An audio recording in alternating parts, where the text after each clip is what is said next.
Hey everyone, thank you so much for joining me for another video today. Today we are talking with Jay and Steph, and they are drivers here at Hyfield Trucking. They are independent contractors with us over here at Hyfield, and they run for the FedEx Custom Critical side of things. A lot of people know that we do have drivers for Panther Premium Logistics as well as the FedEx side. So they are joining us for the FedEx side of things. So thank you so much, guys, for joining me today. I really appreciate it. Yeah, no problem. Thank you, Jerry. Thank you for having us. Definitely. So go ahead and let's just give everybody a quick, brief background of where you come from. How did you get, did you come from a trucking background before, or is this new to you, or just a little bit about yourself? He started out here before I did. Well, I started about 8 years ago. Started for the Crash and Roll Stunt Team, or as a lot of people call it, CRST.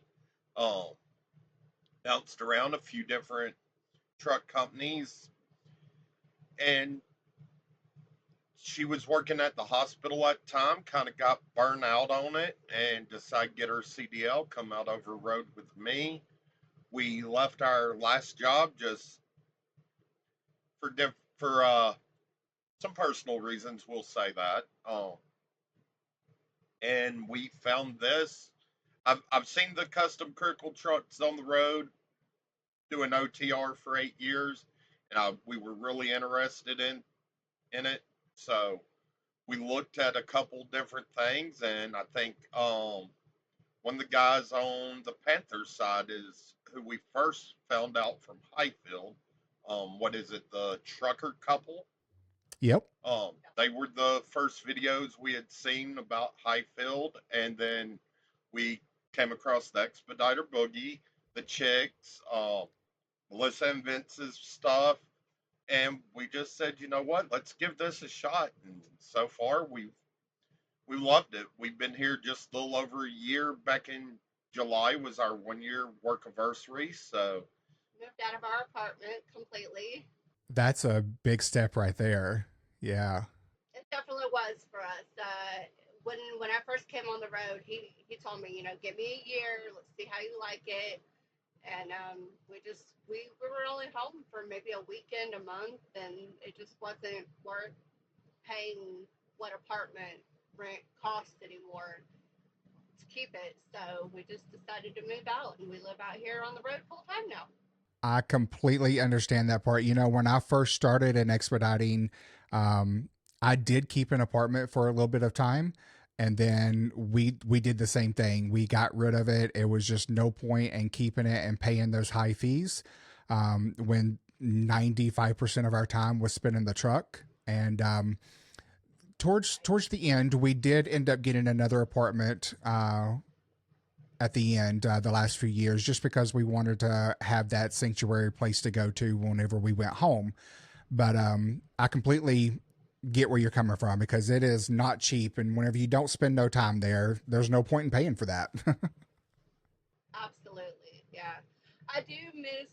I will say I do miss sometimes having a home to go to. We're lucky that my grandfather has what 80 acres, 68 acres 68 of acres land. of land that we could just park the truck there and go in the house and do our laundry and our showers and stuff. But to be able to have your own place is something. But it's easier for us right now to not have to maintain that. I completely understand that. I agree with that too. Yeah. So you come from a trucking background and you got into expediting. So um, you said that you seen the YouTube videos, and that's how you heard about Highfield. We have a lot of channels out there, people that talk about Highfield. We're very, very proud of that. So I'm glad to hear that you were able to come across that avenue there to get some more information about us. Um, During the recruiting process and the onboarding process with Highfield, what advice would you give to new contractors that are coming on board, and kind of what to expect? Um, for me, it would be patience. It is a long Long process. process, yeah. Um, Make sure you have the money set aside in order to pay for the things you need to pay for. I think there was a couple classes with FedEx that we had to pay for, the rental car, so forth, to come up, get the truck and everything. Um, and also be patient because you may get up there like us, and our truck ended up having to go back to the shop. It's not So quite ready yet. wasn't quite ready, so they need another day to get it ready.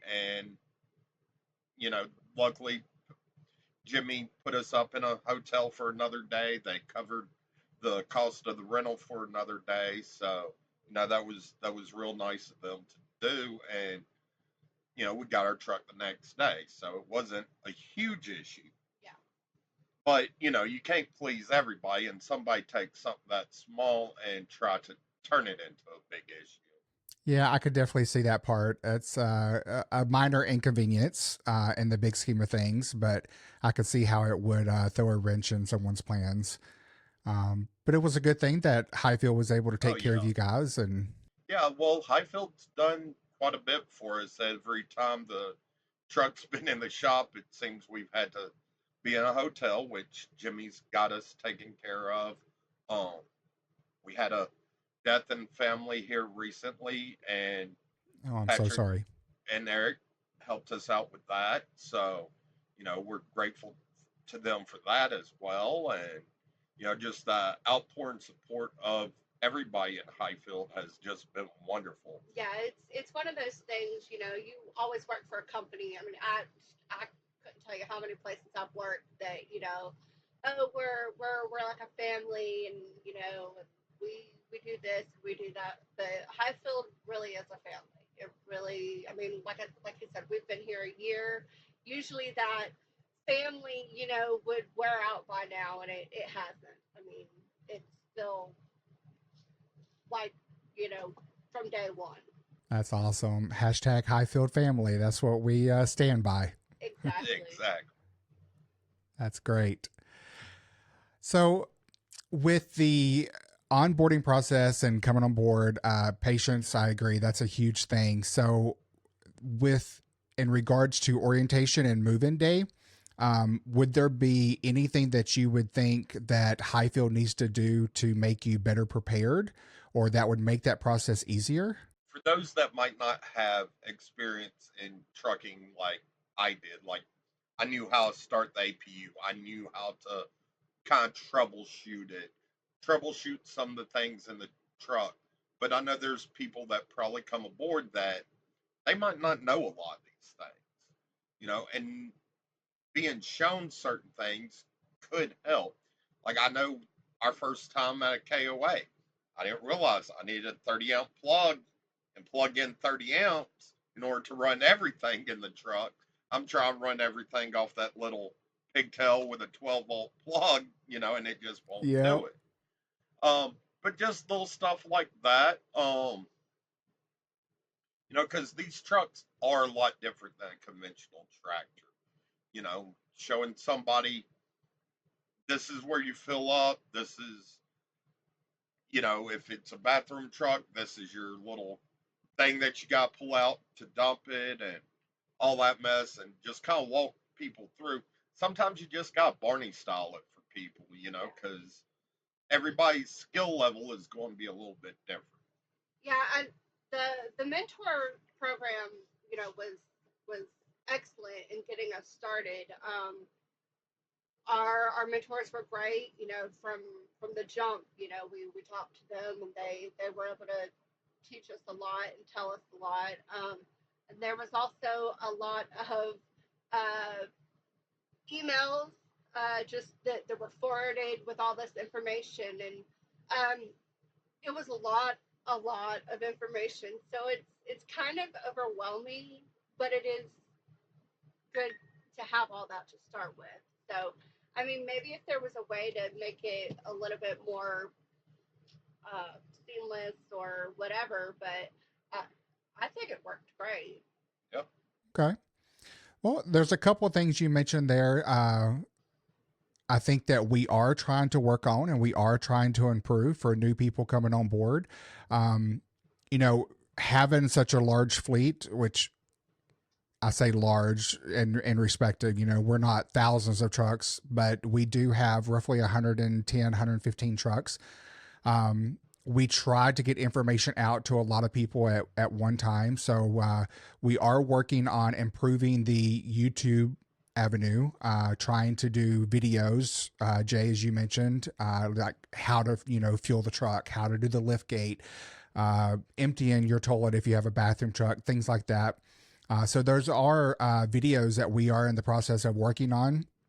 And we hope it's going to take us a while, but one thing that we are working on is we want to do videos for tailored to each individual truck. So our goal is to go through me and Vince, and we're going to go through, let's say, one particular truck and do videos that cover the truck from one end to the other. We will make a QR code that they can actually scan. It'll be on the front of your book, your permit book. They can scan that QR code. It'll go to a playlist in YouTube and have every single video for everything tailored to that individual truck. And I think that's a fantastic idea to start off with, because I remember when Vince showed us our truck, there were some questions that he doesn't know this truck, and that he really couldn't help us too much with. He pointed us in the right direction, but as far as answering our questions, he didn't know the truck. So to have a video that's tailored to your truck, that would be, perfect. That's definitely something that we are working on. It's going to take us a while to get through, all 115 trucks, but that is one of our goal. Sure. I wish there was something easier that we could do when it comes to all the onboarding information, because like you mentioned, Steph, there's a ton of emails that you get. You're bombarded with all kinds of information from the carrier and from Hyfield. We've tried, I have moved a lot of our stuff over to our website, like the permits and things like that. And we're trying to make that a little more seamless for drivers. So it's definitely great feedback, and definitely something that we will continue to work on to try to make easier. With your experience in trucking, have you had any challenges coming into the expediting field? I guess for me of course, it's going to be patience. I'm not one that, you come from OTR, you're chasing miles. Over here, you're chasing revenue. So there is a difference. However, I've got that mindset. If I'm sitting here burning fuel, I'm wasting Patrick and Eric's money, So I don't like to sit. I try to book us up a few loads if I can, keep us busy. But it's that I've got to work on, because I know it has affected us with revenue. We've missed revenue a couple times because of it, just because way loads landed, loads canceled, whatever. But at the same time, we've made revenue and made $10,000, $20,000 over revenue. So, it's just one of those things I've got to get better at, waiting for those better loads instead of taking something that pays $1,200, $1,300 just so we could have made a little bit of something. Yeah, it's that seems to be the number one thing that I always hear, especially coming from the tractor trailer world and regular freight. You are, like you said, always chasing those miles and always trying to keep the wheels moving, because that is how you make your money. If the wheels ain't turning, you're not making money. So coming to the expediting side of things, it's kind of counterintuitive to think expediting fast freight, but yet there's a lot of sitting. There's times when it just doesn't make sense to move, and you do better off just sitting back a little bit, waiting for that more perfect load. So yeah, it is definitely a huge adjustment. Yeah, definitely. Like we're sitting up here in Washington right now, and it's only been a few hours since we delivered, and I'm like, why is nothing coming out on the board? But you can't make anything just show up. Yep. Yep. My whole thing, me and Don, when we were out there, I drove 14 years for FedEx. My thing was I like the coast to coast runs. That's just what we did. That's just what I enjoyed. And I would literally do 4, maybe 5 runs in a month because I would sit and wait for those big 7, 8, $9,000 loads. And it is just we knew exactly where to go. We knew the times to be in certain areas for whenever the loads came out. And I mean, we easily could have a $30,000 a month in 4 or 5 loads. So it's definitely a whole new way of doing things and learning the system and all of that. Whenever you come from regular trucking, that just it does prove a challenge sometimes to get used to doing that little bit of sitting. Yeah, it definitely does. I mean, and the other problem I think is competing with the other trucks. Getting used to seeing what trucks are out in that area. I know coming out here, we put in for loads we knew we weren't going to get because we were 1,300 miles away. But we found that if you do that, you can kind of see where trucks are in an area. You might not know how many are coming and going out, but you can get a rough idea. That's very true. That's a good way to look at it. It's a good way to kind of work the system. Like right now, California is just saturated. So is it smart for us to go ahead and go down California or hang out here for a day, maybe two, and worst case scenario, we get an empty move to get us into another freight line? That's awesome. That's a good way to look at it. Well, Steph, have you had any challenges or? Um, Pretty much what he touched on, just you know, being patient and uh, kind of keeping him, you know, patient and not letting him jump the gun all the time. Because he's sometimes he gets antsy, and I do too. I do too sometimes if we've sat for a couple of days, especially if you come off of home time and you've already sat for a weekend or a week, depending on how long you were home. You feel like, okay, I've missed a week. I've got, 3 weeks left of the month. If we want to hit those bonuses, we got to run, run, run, run, run. And it's not necessarily like that. Yeah, it's definitely a challenge. So I could totally see where you're coming from on that. Well, with those challenges in mind, on the opposite end of the spectrum, what successes have you found in expediting? What's something that you really, really enjoy versus regular trucking? Um, for me, it's some of the unique loads we do, whether it be some of the stuff for the government, not so much a lot of the pharmaceuticals because it's just pharmaceuticals, but we've hauled stuff that is probably going into space. So that's really neat. Being able to do some of these baseball loads during the summer is really neat. We got to go see Coney Island on one of those, which we probably would have never done in the OTR world. Uh, Being able to go KOAs and hooking up and just enjoying a nice relaxing weekend. So there's a lot of different things that come with expediting that you don't get when you're in a tractor trailer. Yeah, basically everything he said, and just being able to go places that we couldn't or wouldn't go in a tractor trailer. I mean, when we worked for our last company, New York City was a no go. Like that's a no go zone for us. But being here, we've done it a few times, and it's still kind of a pain in the butt. But it's cool to say that we've been right there at Rockefeller Plaza. Seen Times Square, and um, what else have we seen? The Statue of Liberty.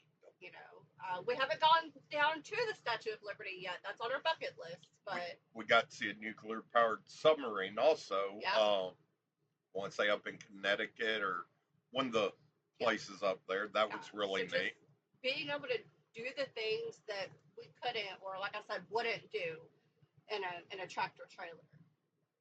Yeah, that's nice. That's You touched on the different types of loads and things like that. That's one thing that I really enjoyed myself doing expediting.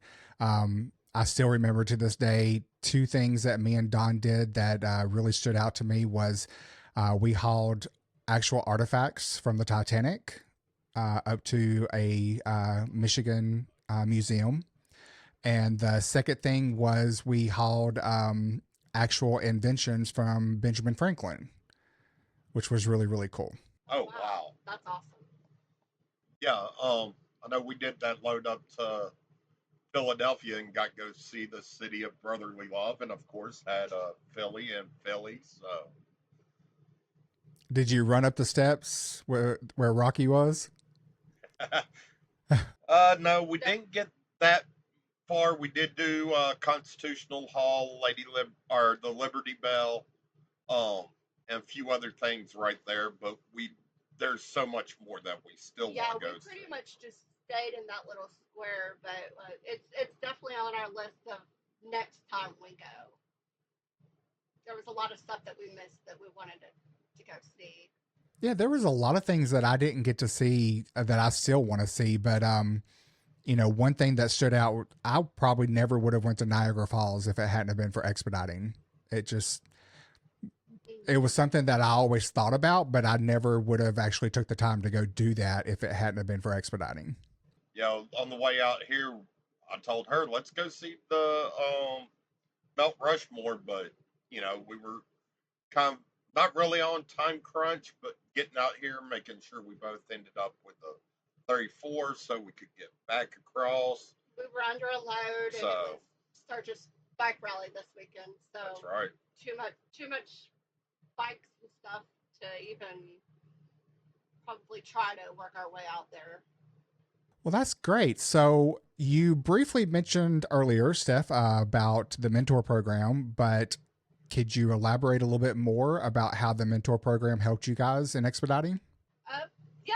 So, like I said, from day one, basically, we were assigned. And I know I think it's being done a little bit differently now, but we were assigned a mentor team that um, you can literally call them 24/7, call them, text them, whatever, with the smallest little thing. And they will even tell you, call us. Don't waste your time, trying to sit here and figure it out when we can answer your question and you be on the way in 5 minutes. And we, we got lucky, I guess, and ended up with two Two separate sets of mentor mentors. teams Yep. because our first team was our mentors for a while, and then they came off the road. So we got a new team, and then they came off the road. So we kind of sort of got our first team back, um, and they're off the road again now. So, but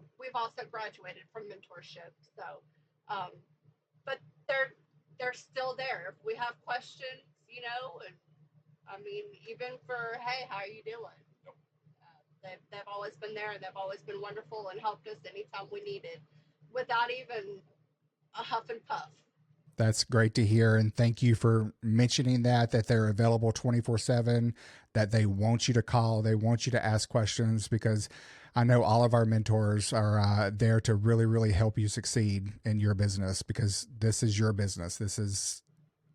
We want Highfield to succeed just as much as we want you guys to do that. So, Kevin and Tammy were our first mentors. They were great. Then we had Jamie and Matt, and just anytime I needed to know anything, it was either a text, a phone call, whatever. If Stephanie had any issues with paperwork, making sure that it was right, especially when we first started doing multi-stop loads, making sure we had each one filled out correctly and all that, because some of those can be a little headache, especially when you've got 12 or 13 stops on one. Um, but overall, I, I think the mentor program was probably the biggest decision on us making the change.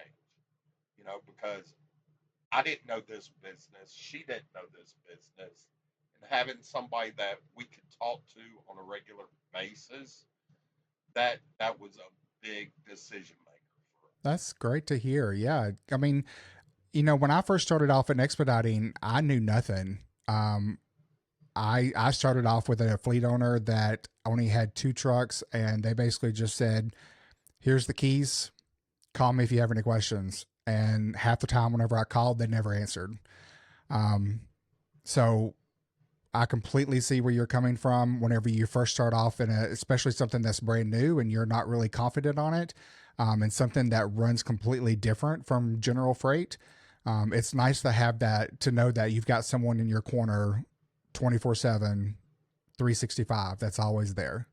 And even after you guys have now graduated, you still have the ability to reach out and ask questions. And since they are even no longer on the road, they're still staff. The majority of our staff is here to help. Almost all of us, except for maybe one or two, have been in a truck at one point or another. So we all know exactly what you're going through. Yeah, people. I mean, even people in the office. If our mentors couldn't answer a question, or you know, since they come off the road or whatever, everybody's been so helpful and just quick to get us moving again, get our questions answered, and get us back to what we're doing. And it's not just the mentors; it's the other teams also. Yes, Because yes, while we're out here, we've run across several different teams, and we all share our own unique experiences. So you can talk to your mentors, you can talk to other teams, and you take a mix from everybody to make what you need to make work. That's a very good point. I like that. just like you said, everybody out here is doing their own business. Just having different input from different teams to you know see what works for you for your business. You're absolutely correct. Because just like I mentioned before, how me and Don like to do coast to coast runs, that's not for everybody. I ran into many a team, and I mentored many a team that they enjoyed doing the 500-600 mile runs. The three, I had teams that stayed in the Northeast and they would run the 50-60 mile run, Hmm. and do two a day. And that's all they did was stay up there and get high top dollar for the short runs. So yeah, it's nice to talk to different people and see how what works for them. That way you could try it and see if it works for you, or if not, you may try something else and just have another input. So that's a great point. Absolutely. So we briefly touched on some of your favorite places to drive. Is there any other favorite places that you've been to or that you would like to go to that you haven't seen yet? Well, I know I've hit all 50 states in the 48 lower states. My fault. Um, there are places that I would like to go and visit, get out the truck and go do. Like she just alluded to, Sturgis Motorcycle Rally was this past week, finished this weekend. That's a motorcycle rally I would love to go and enjoy for a week. So, whether it's I'm up here in the truck and able to go check it out, or we get home, get on a motorcycle and come up with friends, that would be awesome too. But um, besides that, definitely get out through um, Badlands, Deadwood, that area.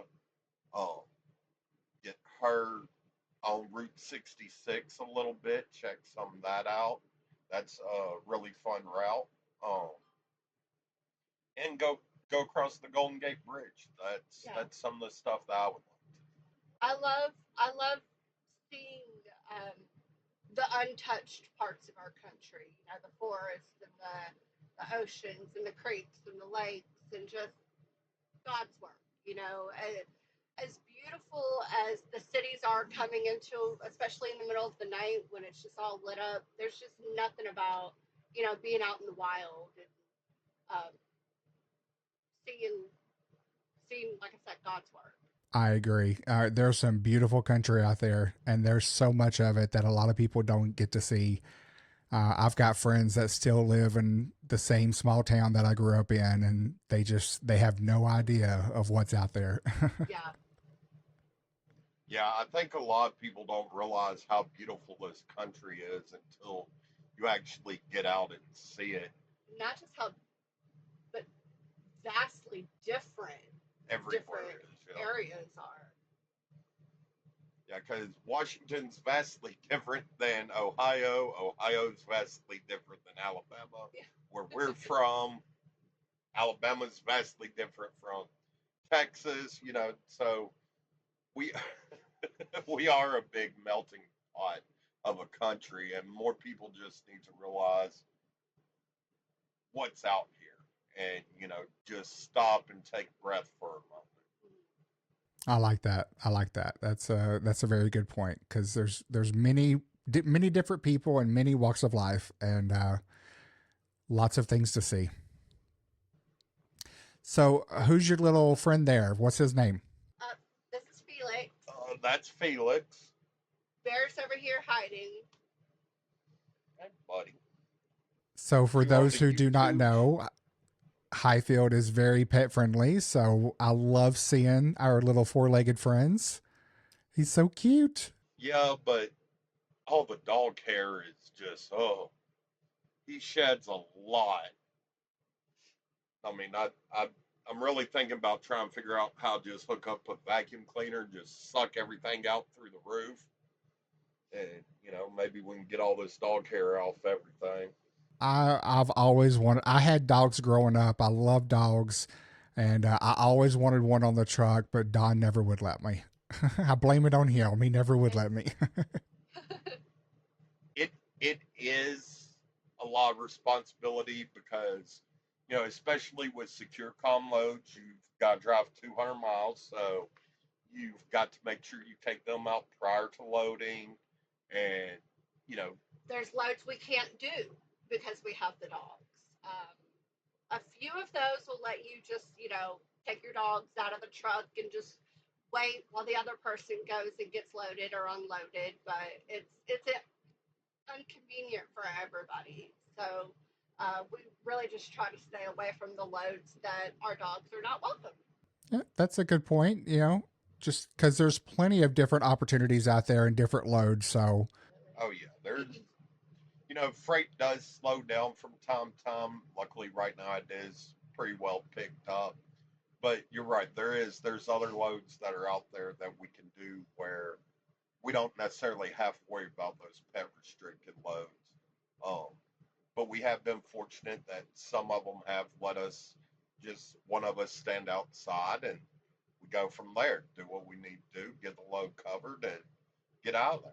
is there anything about expediting, especially coming from a previous general freight trucking? Is there anything about expediting that has surprised you or caught you off guard that you weren't prepared for? Oh, this, I guess what really has caught me off guard was how quick we get in and out, really, a lot of Yeah. times. Um, I came from a company that I did a lot of refrigerated work at grocery warehouses. So, I've been stuck at a grocery warehouse for 24 hours. Um, and at least with this, I mean, by the time you pull in, check in, hit the door, go in, get loaded, you're out there in under an hour. Most places. At most places. Now, granted, there are those that take that hour, maybe a little bit longer to get you loaded. Um, but for the most part, we're in and out within. I think today we were there. We actually showed up a half hour early, We and had to sit for 30 minutes because we were early. yep. And by the time we got unloaded, I think 15 minutes get unloaded. Um, Other than that, just loading and unloading stuff yourself. Yeah, And that's learning kind of what fits where in the box also. Um, Especially if you are on the art team, as we are. Um, those art loads can be a little challenging at times, especially if they're 50 or 60 pieces of art, and you're loaded from the front of your box all the way to the back. and there's a couple of art customers that the dock workers are not allowed onto the truck. So you have to unload all of that. So that was definitely something different, a little bit of a challenge for our first load, our first art load. I Um, remember that load. uh, I almost swore off art loads after that, but we've done a few since then, and we've learned what our mistakes were from the first one. So yeah, we're good, but yeah, it was definitely different. It could be a great challenge. You know, Hyfield does provide the equipment for you to be able to haul that type of stuff and move that type of stuff. And yeah, that can definitely be a challenge to work with, especially when you get some of these massive statues or something like that that you have to move yourself. That could be a little challenging. Everything we've ever needed is there. You know, we have blankets, we have straps, we have dolly, jack. What am I missing? Load bars. I mean, we've The show me chains are there. the show me the chains are there. Yeah, I never use those either. And here at Highfield, let me stress that whenever a chain law goes into effect, we actually would prefer you to pull over and wait. We don't want anybody chaining a truck. So That's I our deal too. I was told chains are to get you out of a situation, not pardon me, not to get you through a situation. So it's one thing if I'm up on top of Donner Pass and there's a rest area or somewhere where I know I can park safely and I only need to go a couple miles to get there versus try and go completely across Donner Pass with chain laws in effect. yeah, I would completely agree with that statement. Yeah, because no load is worth your life or the risk of life to others. Your life, like you said, the risk of others, the risk to the equipment, the load, none of it's worth it. Well, I had one last question here for you guys. Would there be anything that we haven't talked about that you would like to throw out there that you think new drivers need to know who are coming into the industry? Coming into this, make sure it's what you want to do. Make sure you have a teammate, whether it's a spouse, a brother, a sister, a sibling, whatever, that you can get along with. Because you only got about 4 feet between the front seat and the bed back here. And, that's not a lot of room. So arguments will happen. You'll get on each other's nerves. And you want to be able to know that the two of you can deal with each other. Um, I know we've had our spats and they are what they are, but we get over. We never go bed angry. And if you're a team that isn't accustomed to that, then you definitely don't want to leave one person on the side of the road at a truck stop somewhere.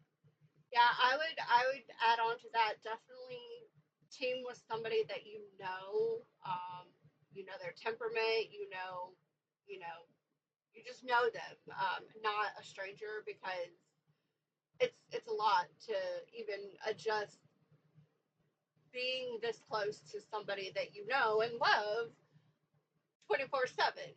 Um,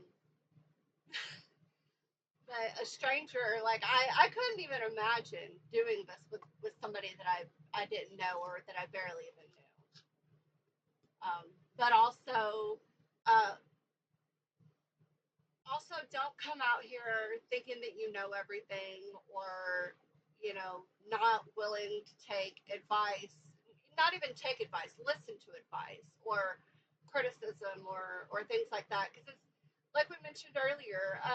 There's people that don't like going coast to coast, but we actually do really good usually coming out west. And The first load. if we had listened to our mentors and not come out here our first load, you know, we made a pretty good paycheck that first week. So we listened and we heeded their advice, but we also did what we felt was right for us. So um, always be just don't think you know everything, but be willing to take some chances and stuff too. Expediting is a constant, ever changing environment. And the minute you think you know everything, that's when you're going to crash and burn. Absolutely. Absolutely. All right. Well, that is pretty much all I had for you today. Guys, I can't thank you enough for joining me and talking with me and sharing your experiences. I think you've given some great pointers and some good advice, and this will be very, very helpful for new teams that are looking to get into the industry. So I really appreciate it. Thank you so much for Oh having yeah, us. thank you for having us, Jerry. Tell Don we said hi, and we sure do appreciate it. Thank you for all you guys do for us. Oh, it is our pleasure. Thank you guys. You're the true stars out there. Trust me.